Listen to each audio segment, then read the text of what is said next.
Capítulo 2: As técnicas inadequadas do eu como gerente psíquico. Quantos pensamentos relativos ao futuro que imprimem dramáticas preocupações, ou sobre o passado que promovem marcantes culpas, são produzidos pela fábrica psíquica sem passar pelo controle de qualidade do eu? Muitos. E quais técnicas o eu usa normalmente para qualificar os pensamentos e se livrar do lixo psíquico? As mais ineficientes e inadequadas. Não poucos mestres ótimos para ensinar ou psicólogos eficientes para tratar dos outros, nem sempre o são para dar um choque de governabilidade em sua mente e se proteger. Seres humanos cordiais com os outros nem sempre o são consigo mesmo. Você é? As técnicas que o nosso eu usa frequentemente para administrar a psique e remover o lixo psíquico são as mesmas que os primeiros humanos usavam nos primórdios da civilização. E elas são ineficientes ou de baixo nível de eficácia. Vamos comentar algumas delas. Primeiro, tentar interromper a construção de pensamentos. É impossível que o eu interrompa a produção de pensamentos, se desligue, até porque a tentativa já é um pensamento em si. Além disso, o que é de uma engenhosidade sem precedente é que não apenas o eu é um fenômeno que lê a memória e produz pensamentos numa direção lógica e consciente, como também há outros fenômenos inconscientes a serem comentados, como o gatilho da memória e o alto fluxo, que produzem cadeias de pensamentos, imagens mentais e fantasias sem autorização do eu. Portanto, a grande tese é: pensar não é uma opção do homem sapiens, mas uma inevitabilidade. Pensar não é apenas um desejo consciente do eu, mas o fluxo vital da psique. As técnicas de meditação, de relaxamento ou de psicoterapia ajudam, mas não interrompem o processo construtivo. Mesmo no sono, quando o eu tira férias, esses fenômenos estão extremamente ativos. Criam personagens, ambientes e circunstâncias com alta performance que podem nos fazer sorrir ou nos aterrorizar. O gatilho da memória ou autossecagem é o primeiro fenômeno que inicia o processo de interpretação. Ele abre as janelas ou áreas de leitura do córtex cerebral a partir de algum estímulo físico, social ou psíquico e produz as primeiras reações, emoções, impressões, pensamentos. Enquanto o leitor está lendo esses textos, ele está detonando milhares de vezes o gatilho da memória para abrir as janelas, checar as informações que possui e realizar o processo de assimilação e entendimento. Sem um gatilho da memória, o eu ficaria completamente confuso, desorientado. Mas o gatilho da memória torna-se um problema para o eu quando ele abre em frações de segundos alguma janela killer ou traumáticas. Como já comentei em outros livros, essa classe de janela sequestra ou aprisiona o eu, produz claustrofobia, fobia social, insegurança, reações impulsivas, angústias, dissimulação, intolerância, radicalismo, individualismo. De outro lado, o fenômeno do alto fluxo se ancora na janela que o gatilho abriu e começa a produzir inúmeros pensamentos e imagens mentais com dois grandes objetivos: entreter o homem sapiens através dos sonhos, inspirações, aspirações e prazeres mentais e alargar as fronteiras da memória, pois tudo que ele produz é novamente registrado. O alto fluxo é, portanto, um mordomo para o eu desde a aurora da vida vetal, e no útero social se torna um ator coadjuvante do eu para entretê-lo, expandi-lo, a memória e enriquecê-lo. Mas o fenômeno do alto fluxo pode se tornar um sério problema para o eu quando domina ou controla. Pode, por exemplo, fomentar uma mente hiperacelerada e hiperpreocupada, expandindo os níveis de ansiedade. Estudaremos esse assunto quando discutirmos o mecanismo de formação do eu.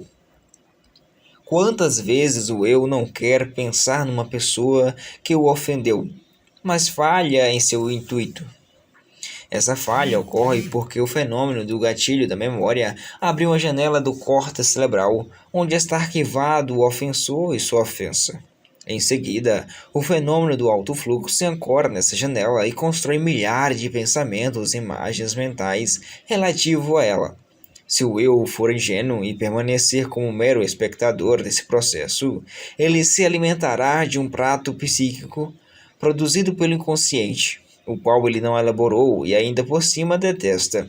Aqui estão alguns dos mais notáveis segredos do funcionamento da mente humana, que demonstra a conversa ou interação do inconsciente com o consciente.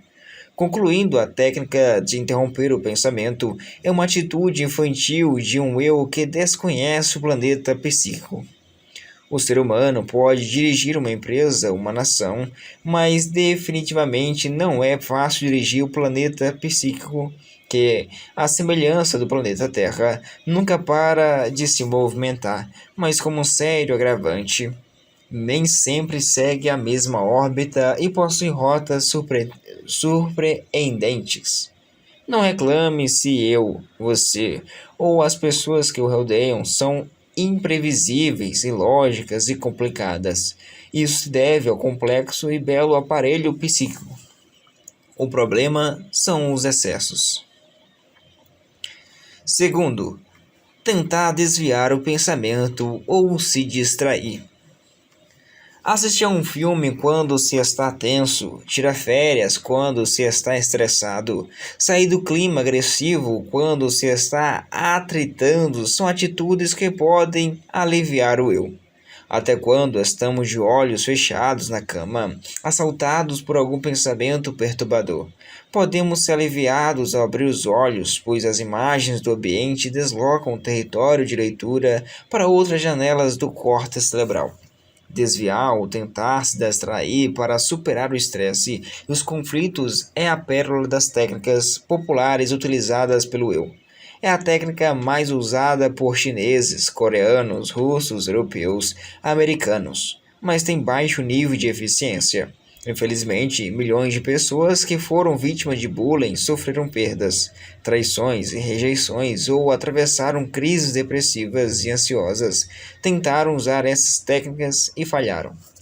Há pelo menos 3 complexas causas básicas com diversas subdivisões que justificam essa ineficiência.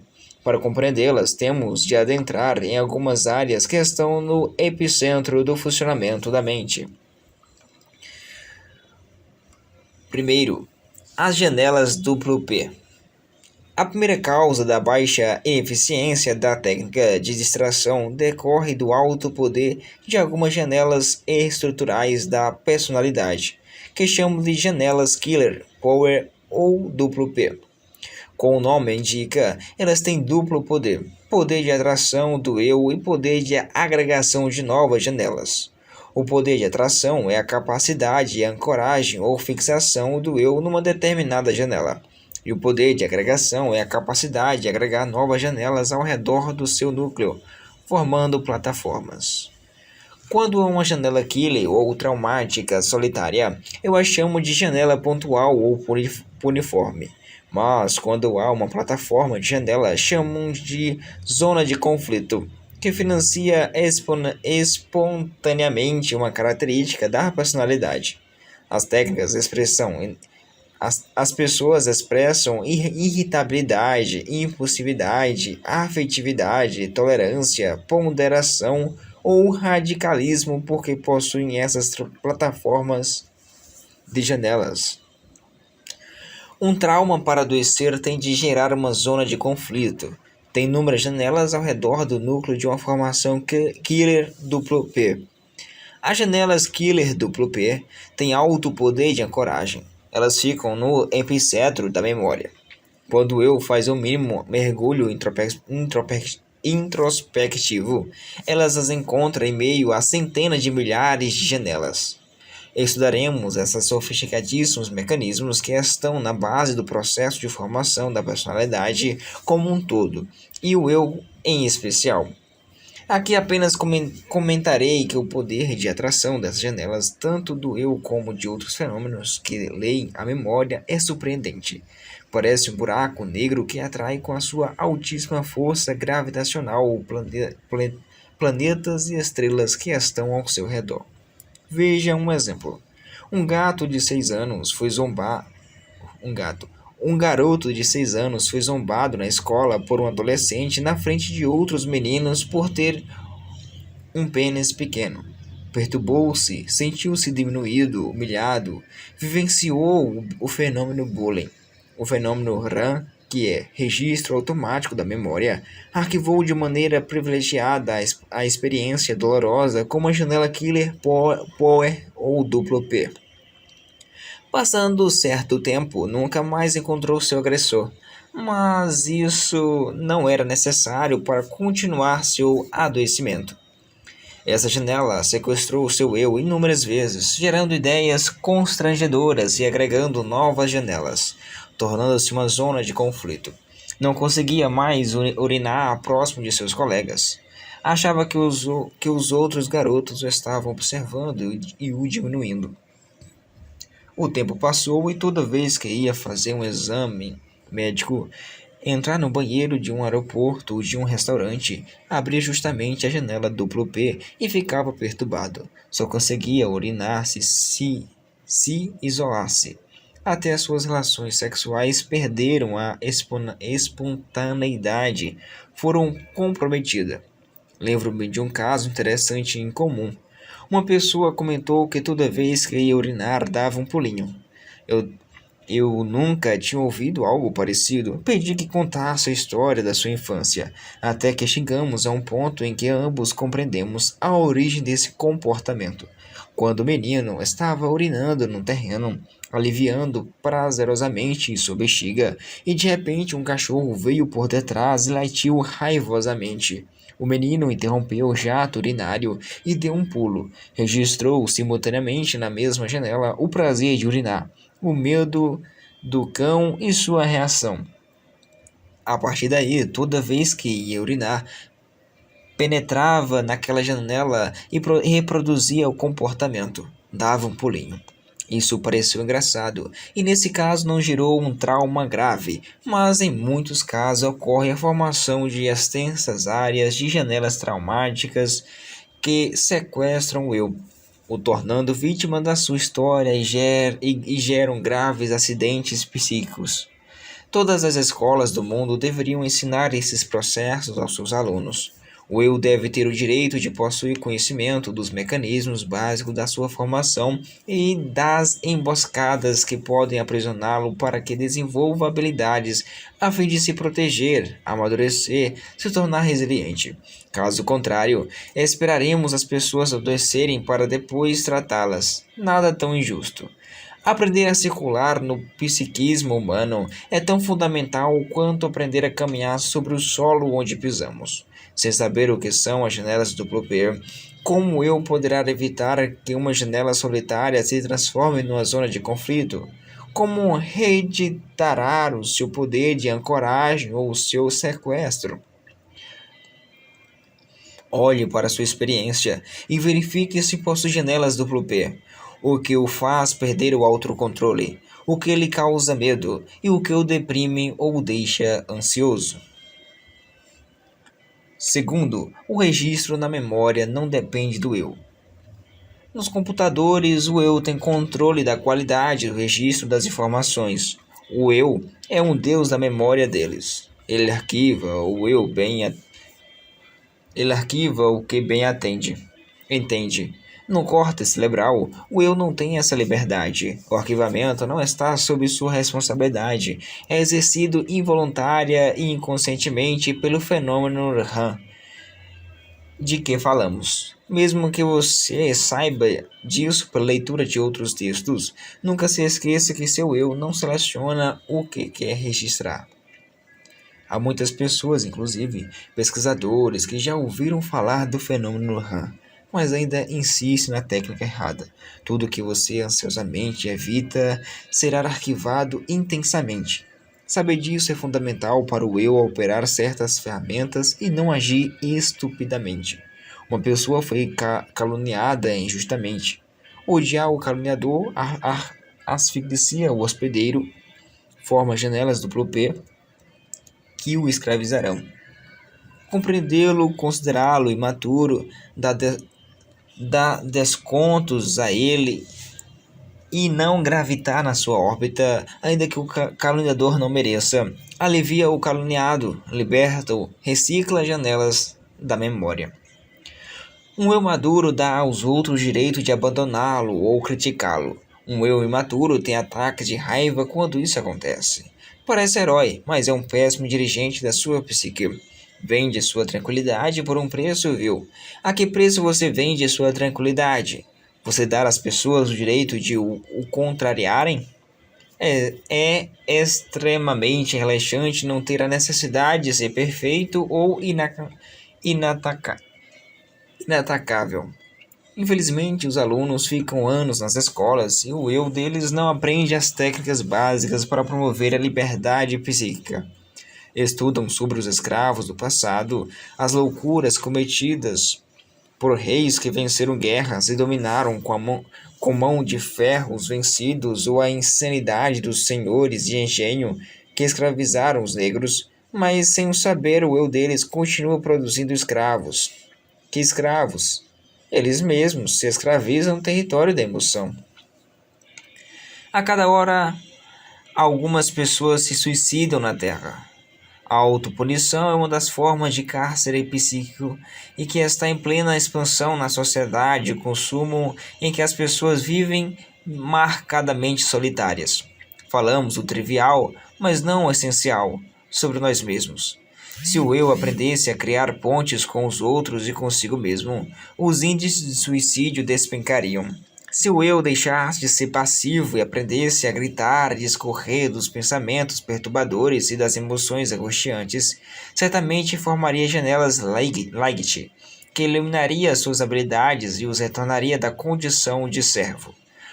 Um eu passivo e frágil é pior do que uma grave doença psíquica. Não é recomendável gritar fora de nós, mas é recomendável fazê-lo dentro de nós. Seu eu é passivo? Sabe virar a mesa diariamente em seu psiquismo ou é submisso? 3. Não é possível anular os arquivos. A terceira causa que mostra a ineficiência da técnica de tentar se distrair quando se está sob um foco de atenção é a impossibilidade de apagar os arquivos da memória. O eu desconhece os locos das janelas traumáticas porque penetra na cidade da memória, no escuro, sem mapa ou orientação tempo-espacial. Elas estão pulverizadas em múltiplos bairros do córtex cerebral. E mesmo se o eu soubesse exatamente onde estão arquivados fobias, humor depressivos, apreensões, raiva, timidez, ciúmes, sentimento de inferioridade, comportamento autopunitivo, eles não teriam ferramentas físicas para apagar os arquivos do córtex. Nos computadores você apaga o que você bem entende, mas na sua memória nunca. Essa falta de ferramenta é tanto uma grave limitação como uma grande proteção. Já pensou se você pudesse apagar as pessoas que o aborrecessem? No momento, seus filhos ou seus parceiros deixariam de participar da sua história. No entanto, no outro, decepcionado consigo mesmo, você se apagaria, suicidaria sua história, voltaria a ser um bebê. O eu de nenhum ser humano seria tão maduro para saber usar essas ferramentas. Muitos intelectuais, desconhecendo o funcionamento da mente e os papéis básicos do eu, tentam deletar os arquivos da memória. São cultos para atuar no mundo social, mas toscos e frágeis para atuar no mundo psíquico. Lembro-me de um filósofo que pensava que os professores da sua universidade conspiravam contra ele. Seu eu, no começo de sua doença, queria se livrar das suas ideias paranoicas, extingui-las ou esquecê-las. Passou anos tentando deletar o inapagável, e quanto mais o fazia, mais entrava nas janelas killer mas seu eu sentia-se perseguido. Mais expandia seu trauma e mais dava crédito às pessoas que falavam dele e apredejavam-lhe o mal. Engenhavam-lhe o mal. Usou uma função inadequada do eu, adoeceu muito. Grande parte do esforço que executivos, médicos, psicólogos e pacientes fazem para se livrar dos seus focos de tensão, que são inimigos, desafetos, dificuldades, não tem grande eficácia. Só enferma mais ainda o eu, como janelas duplo P, que os aprisionam e ampliam a zona de conflito. Colocam desse modo mais combustível nos fantasmas que os assombram. Você supera ou nutre os seus fantasmas. Quanto mais uma pessoa que foi traída tenta anular a pessoa que a traiu, mais raiva sentirá, e, consequentemente, mais a dor da traição será arquivada no centro de sua memória. Quanto mais uma pessoa tenta esquecer a crise financeira que atravessa, mais penetrará nas janelas que financiam sua hiperpreocupação, mais se perderá o sono e descarregará a sua ansiedade em seu corpo, gerando sintomas psicossomáticos. Essas defesas do eu não apenas são ineficientes, mas também aumentam os níveis de estresse. Nunca tente deletar seus arquivos, não conseguirá. Não gaste energia tentando esquecer as pessoas que o magoaram. Seu desgaste as tornará inesquecíveis. A melhor técnica, como veremos, é assumir a dor sempre, reciclá-la com maturidade, jamais se colocar como vítima, conversar sem medo com os nossos fantasmas, revê-los por outro ângulo e reescrever as janelas onde estão inscritas. Uma mente complicadíssima. Qual seria a sua reação se, ao dirigir seu carro, você virasse à esquerda e ele se movesse para a direita? Ficaria completamente aflitos. E se quiséssemos desacelerar o carro e ele, em vez disso, se acelerasse? Talvez entrássemos em pânico. Lembro-me de que uma grande empresa automobilística fez um recall com dezenas de milhares de seus carros nos Estados Unidos. O acelerador emperrava, fazendo com que os proprietários não tivessem controle sobre sua velocidade. Uma mulher, ao depor do Congresso americano sobre esse defeito, relatou aos prantos o pavor que sentiu. Isso, que se acontecesse com um automóvel, pareceria mais um filme de terror. Ocorre frequentemente com o veículo da mente humana. Quantas vezes você quer frear ou desacelerar seus pensamentos e não consegue? Quantas vezes quer negar ou esquecer nossos pensamentos angustiantes, mas nosso eu se sente impotente? Não é fácil dirigir a mente humana. Ela é muito mais complexa que qualquer empresa, aeronave, computador, máquina que o homem já produziu ou produzirá. É possível ser um executivo altamente eficiente e inovador, que administra milhares de funcionários, que sabe qualificar seus produtos e serviços e que leva sua empresa a ter todos os anos bilhões de dólares de lucro e ao mesmo tempo ser um péssimo dirigente da sua mente, ter uma emoção à beira da falência, fadigada, exaurida, instável, lábil, enradiçada, com baixíssimo limiar para a frustração.